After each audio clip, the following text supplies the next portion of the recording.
For this mission, which I have chosen to accept, is to encourage and guide children to embrace learning so that they will achieve more than even they know they are capable of. My philosophy of education contains two components: meeting students at their level and humor. I have found that beginning at the child's level ensures success. I have seen a year's worth of growth by employing this strategy, but most students will show 2 or 2.5 years of growth.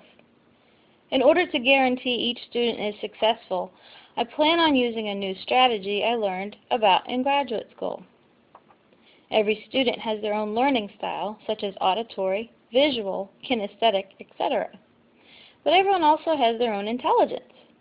Researcher Howard Gardner identified 8 multiple intelligences. They are spatial, linguistic, logical mathematical, bodily kinesthetic, musical, interpersonal, intrapersonal, and naturalistic. There are 2 surveys I will give to students at the beginning of each school year, one to identify their learning style and one to identify their intelligence. This information will give me the ability to tailor learning in my classroom to ensure achievement. Teaching is no longer imparting information to the students. It is to lead students to discover, learn, create, and determine their learning with me as a facilitator. For example, one of my favorite 3rd grade science lessons is about friction. I give the students 2 balloons, a piece of silk, and a piece of wool, and then challenge them to get the 2 balloons to stick together. As inconspicuously as possible, I walk around the room to hear and see what they are figuring out. At first, I just observe. If it becomes obvious someone is stumped, I will ask leading questions and offer a hint or 2. When it comes to humor in the classroom, allow me to give an example. The teacher asks, "David, what is the chemical formula for water?" David, H-I-J-K-L-M-N-O. The teacher asks, "What are you talking about?"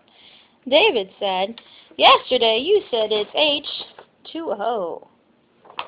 Did you smile? Are you willing to pay more attention to the task at hand? Humor keeps education flowing. Keeping students engaged is more than just reading, math, science, etc. It is about creating an environment that everyone, including visitors, will enjoy. I use humor to keep everyone relaxed and committed to working. I like to have a joke of the day after morning announcements. For the first few weeks of school, I will tell a joke from a joke book. Soon, the students are signing up for their turn to tell a joke. Humor has a way of making students, as well as adults, feel at ease and has a calming effect. Teacher is almost an archaic word now. I facilitate, guide, and model for my students. I know they learn better in a student-centered setting, and my goal is to provide that environment. The real world is about collaboration and working together towards a goal in a manner in which you excel.